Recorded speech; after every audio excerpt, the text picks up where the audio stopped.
June 4, 2022, dalawang magpinsang Chinoy o Filipino-Chinese ang dinukot sa Tondo, Maynila.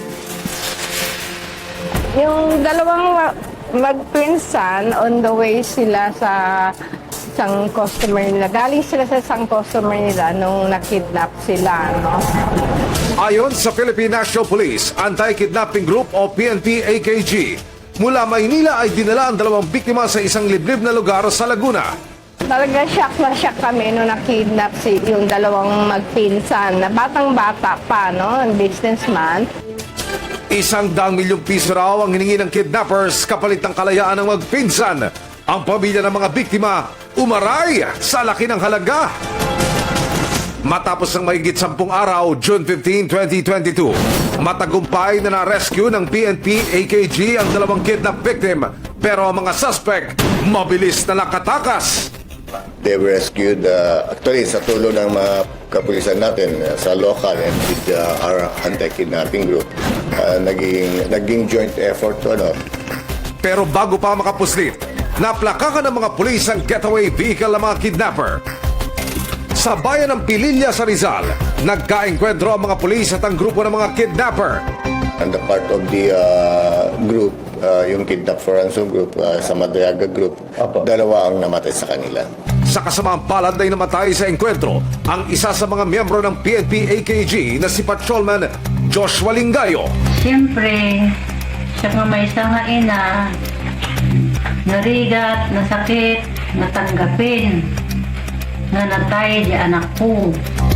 Sa investigasyon ng PNP, lumalabas na ang mga nasawi ay miyembro ng isang notorious na sindikato, ang Madriaga Kidnap for Ransom Group.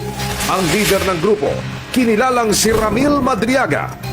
Paano nyo ika-classify ito, sir? Well, they are notorious. In fact, pag tinan mo yung history nila, they already served their yung previous actions nila, criminal acts nila. And then again, bumalik sila. So, talagang notorious. Ayon sa nakalap naming resibo, taong 1996 nang makasuhan si Ramil Madriaga dahil sa pagdukot sa isang Chinese businessman. April 30, 1997, guilty ang naging hatol ng Pasig City Regional Trial Court sa 3 akusado para sa kasong kidnapping for ransom at ang hatol, death penalty. Pero taong 2003, pinawalang sala sila ng Korte Suprema. Mula noon, business as usual daw ang grupo. Sa ano nakabase ang operasyon nito, Chief PNP, sir? Based on our intelligence report, lumalabas po, nakakarkipan sila sa Pangasinan and Region 3, 4A, and 4B, and also in NCR. Kabilang nga sa naging biktima nila ang magpinsang Filipino-Chinese na na-rescue sa Laguna. Kaugnay nito, sinampahan ng kasong kidnapping sila Ramil Madriaga, Ronald Alivio, Jaime Patano, Ervin Bernados at Richard Babagay. Ayon pa sa PNP, plano na naman daw mambiktima ng grupo. Yeah, that's what we are getting. Kaya talagang hindi natin nilubayan. Pag hindi namin tututukan to, marami at marami pang magiging biktima. Kaya bago pa man makapag-regroup sa bisa ng warrant of arrest nitong July 13, 2023, tinunton ng PNP-AKG ang hideout ng mga Madriaga. Nang makarating sa Rizal, hindi na sila nakapalag. Isa-isa ng inaresto ng PNP-AKG ang 5 suspect na sina Ramil Madriaga, Ronald Alivio, Jaime Patano, Ervin Bernados at Richard Babagay. Habang pinoproseso sila sa opisina ng PNP, si Madriaga biglang hinimatay.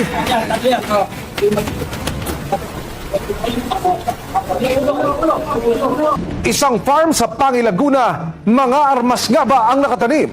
Hideout daw kasi ito ng isang kilabot na Kidnap for Ransom Group. Sa bisa ng isang search warrant, susugod ang nasa higit 100 operatiba para bungkalin ang katotohanan. Sa bisa ng search warrant, madaling araw ng July 29, 2023, kasama ang resibo, nagtungo ang nasa 100 operatiba ng Laguna Provincial Police at PNP Anti-Kidnapping Group sa isang farm sa bayan ng Pangilaguna na pagmamayari ng mga Madriaga. Ang mga nakatanim daw dito, Mga armas, delikado. Ibig sabihin, Chief PNP, itong farm na ito, hindi lang basta farm, kundi para safe house to. Lumalabas po, talagang pag tinan mo yung profile, talagang mahirap pasukin. It's 8 kilometers away from the road. Masukal at hindi madali ang pagpasok sa nasabing farm. Talagang tagong-tago, well vegetated, and when it comes to positioning, talagang vantage point sila, may mahirap pasukin. At nang makalapit sa target,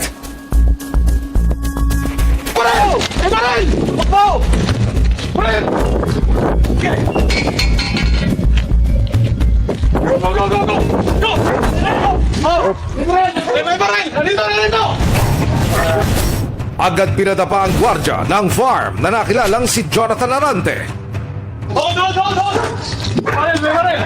Nakuha kay Alan ang isang automatic rifle.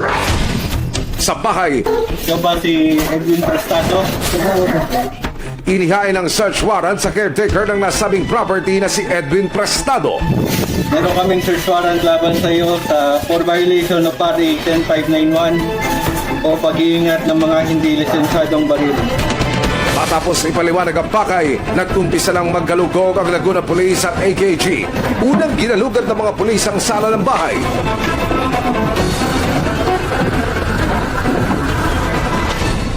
Walang mga baril na nakita sa sala. Hanggang pasukin ng Laguna PPO ang isang silid. Sa loob ng isang kwarto, tumambad sa mga pulis ang nakahilerang mga armas.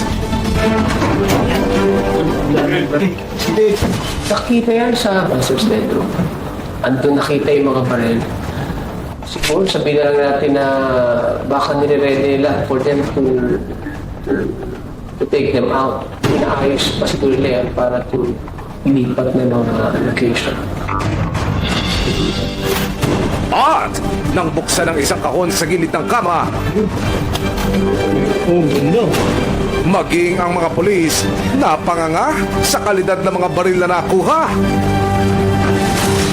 Meron pa silang submachine gun, they're using a scope and silencers.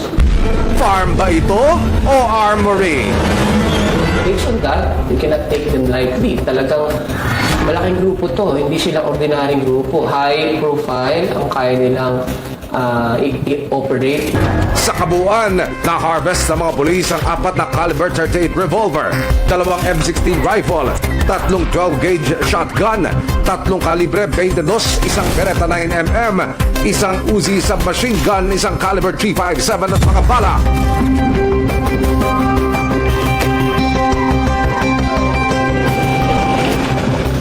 Kasalukuyang nakapiit sa Laguna Provincial Police Office ang mga nahuli na sina Alan Lauranciano Guevara, Edwin Prestado at Jonathan Arante. Naharap sila sa kasong illegal possession of firearms and ammunition. Pero ang depensa ng mga nahuli, Ako kasi tagapakain ng mga aso doon lang. Kaya, yun, nandun ako. Alam ko lang, ganyan. Kaya na ako. Uwi na ako, ma'am. Wala po akong ano. Kasi kung may alam po ako, hindi na ako lumapit doon. Chief PNP, ano kung kaso ang inihain nyo laban dito sa mga suspects, sir? Well, for committing yung violation sa crime natin for RA 10591, it's a violation of yung firearms and ammunition law natin. samantala, sinubukan ng aming team na hinga ng panig si Ramil Madriaga hinggil sa mga nakumpiskang baril sa kanilang farm, pero tumanggi siya magbigay ng pahayag. Sa pagkakadakip ng Madriaga Kidnap Ransom Group at pagkakakumpiska ng kanilang mga armas, tila nabunutan ng tinik ang ilang naging biktima. Basta tanakulong, lagyan ng batay, iti anak ko. Nagmaraganan kasi, di baro kong kinpanong ko. Talagang kinagagalak namin at pinagpapasalamatan namin ng AKG. Umaasa silang ito na ang umpisa ng katapusan ng halos 3 dekadang paghahari ng Notorious Madriaga Kidnap for Ransom Group.